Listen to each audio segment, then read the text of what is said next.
Introduction. See this lake? Earlier this was a tourist spot. Now people avoid coming here. What is responsible for it?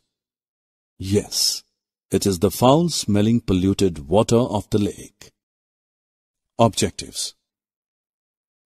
At the end of this lesson, you'll be able to define water pollution, describe the sources of water pollution, describe the harmful effects of pollution, discuss the measures of pollution prevention.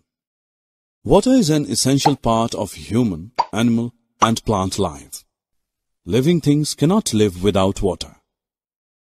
It is said that life originated in water and gradually shifted to land. But the connection and importance of water still remains the same. Water is essential for every living organism to grow and flourish. Look at these activities. What is common in these activities? Yes, you are correct. All these activities highlight the uses of water. We know that 70% of the Earth's surface is covered with water, and it is the most precious natural resource on our planet. Do you know from where this water comes? It comes from natural sources like lakes, rivers, and oceans. However, look at what we are doing to these resources. Let us take the example of River Ganga. Millions of people depend on it for their daily needs and livelihood. Recently, Worldwide Fund for Nature WWF found that Ganga is one of the 10 most polluted rivers in the world.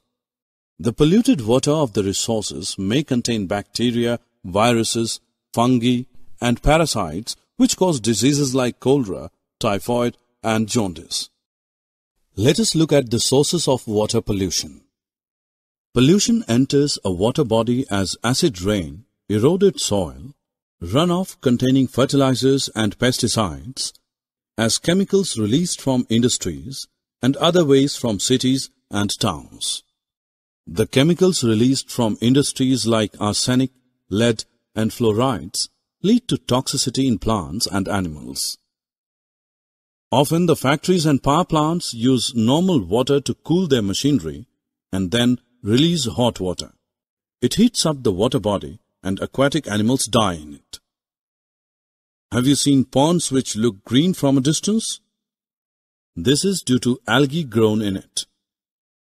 Do you know how these algae grow in the pond? During rainfall, large amount of fertilizers get washed from the fields and fall on the ponds and rivers.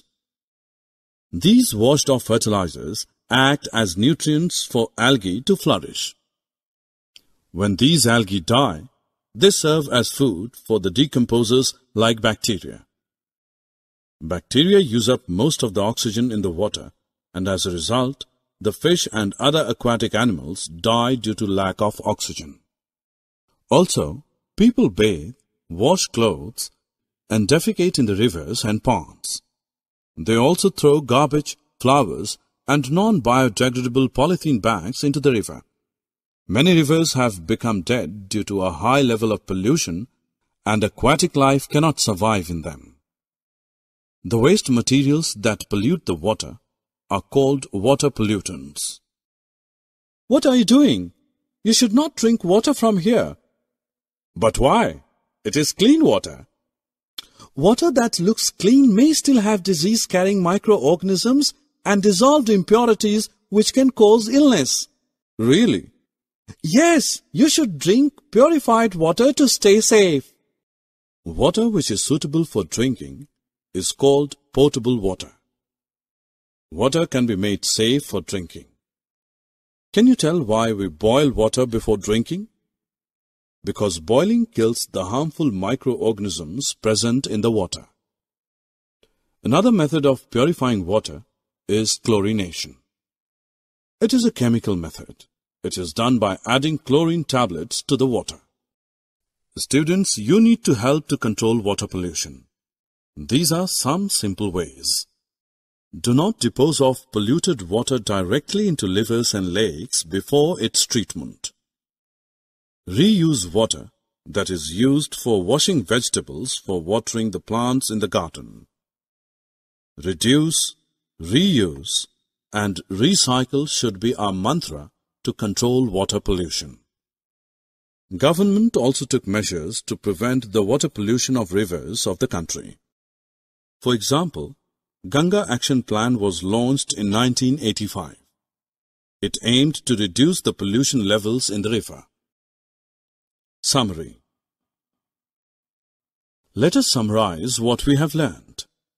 Water pollution is the contamination of water by substances harmful to life. Sewage, agricultural chemicals, and industrial wastes are some of the major contaminants of water. Water which is purified and fit for drinking is known as potable water. It is necessary to take measures to prevent water pollution in order to have safe drinking water and the water for other uses.